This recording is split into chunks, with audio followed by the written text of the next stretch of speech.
Hello and welcome. Today's project is all about why one symptom goes away, one sensation goes away, and then another one pops its ugly head. Now, this was something I was grappling with in the past when I used to suffer from health anxiety. I would cut off one head of the dragon and then five more heads grow. Well, that's not going to solve the problem, so I got to change my perspective because maybe there's something underneath the surface that I'm not paying attention to that will help solve the set of all problems. I have to cut into the belly of the beast, and maybe in the belly region is where the whole dragon dies, right? So the first question is, why does the other symptom go away in the first place? Well, it partly got resolved, right? It no longer poses as a threat to your life. Now, you might have done this through different techniques. Maybe you're journaling about it. Maybe you're practicing acceptance exercises like body scan meditations to let it go and to accept whatever you have is what it is, and you're then lessening your emotional attachment over the sensation. Maybe you went to the doctors and you got checked out, and that helped detach yourself from that symptom.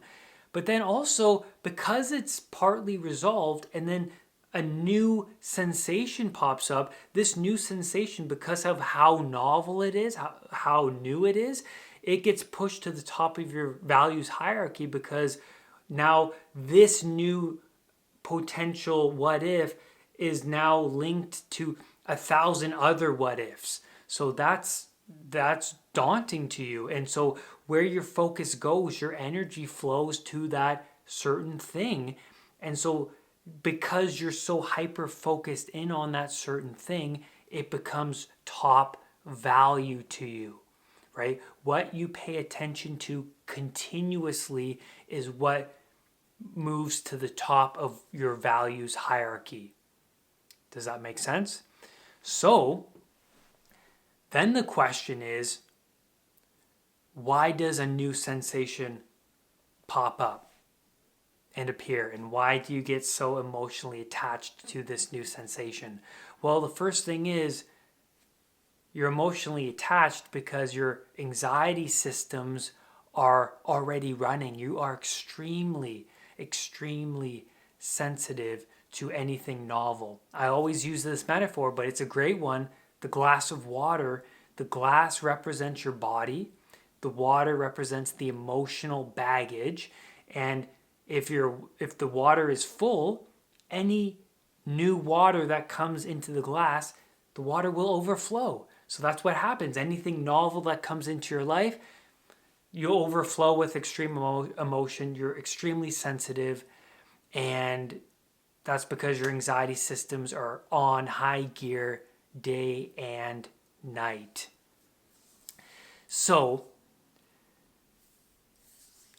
that becomes top value to you because of the attention you are putting towards that sensation. But a new symptom appears because it produces a wide range of bodily sensations, right? Anxiety produces a wide range of sensations, and I'm going to leave a link to that video above of me talking about the wide range of bodily sensations anxiety produces. And so because anxiety produces a wide range of sensations, any one of those sensations can be pushed to the top of your values hierarchy because of how already sensitive you already are to anything novel, right? So do you solve this new symptom, or do you move up a level of abstraction and then solve the question, what is anxiety? How do I lessen my anxiety? And that's the question you should be answering. And people love when they are labeled with anxiety because it moves them from a space of complete unknown to a space of, oh, this is anxiety. I just have to learn what is anxiety and how do I reduce anxiety. Because where is a health anxiety sufferer, right? They're out in the unknown. They're in a space where this symptom could mean a million other possibilities because, well, you go on Google, it could be anything. It could be any sort of disease. It could be any sort of cancer, illness, whatever it is. And that being in that space of unlimited possibilities is going to produce anxiety, right? And so you might say, well, Brad, what if it isn't anxiety? Well, the first question is, if you're obsessing over it, why isn't it anxiety? Because obsessing over something is a subcategory of anxiety. When you obsess over something, that means you are placed in a domain of complete uncertainty. And what happens when you're in the domain of complete uncertainty?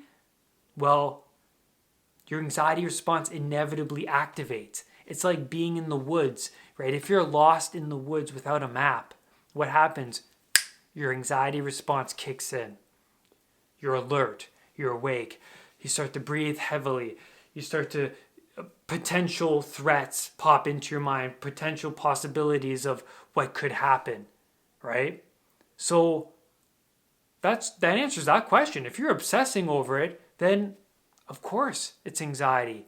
So then now you have to solve the question, how do I lessen my anxiety? Because once you start to lessen your anxiety, you lessen the symptoms, and then you lessen, well, you might even eliminate the symptom completely.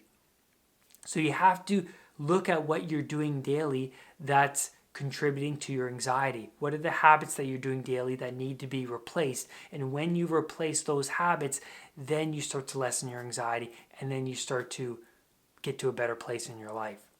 All right? And you stop obsessing. You start to detach yourself from that symptom.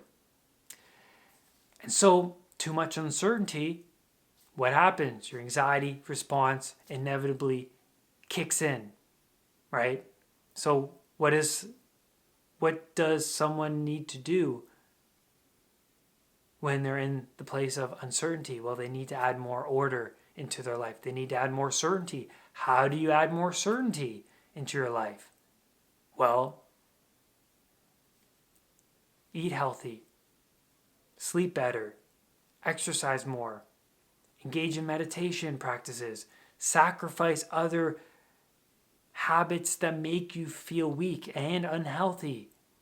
So you can add this certainty, you can add this cement to the rocky foundation you're currently inhabiting, right? Add more certainty. The certainty that you are healthy. Well, you could stop smoking, right? Or you could exercise more. You could do many other things. And so look at the people that got to a better place in their life. Look at my life. How did I get here? Well, I sacrificed all those other habits that made me feel weak and unhealthy and replaced them with strong, productive habits that make me feel healthy. And thus now I have a strong belief system that, I am healthy because I do these things. I'm certain that I'm healthy because of all of these habits that I do daily. And that's where I'm going to leave you on today's video. I hope you enjoyed this video. Please leave a comment if you have any questions. Please subscribe to the channel. Please leave a like. And lastly, do not let anxiety define who you are. I will see you on the next video or podcast. Bye for now. Make sure you hit that subscribe button and that bell so that whenever a new video of mine appears, you will be one of the first to know. Namaste.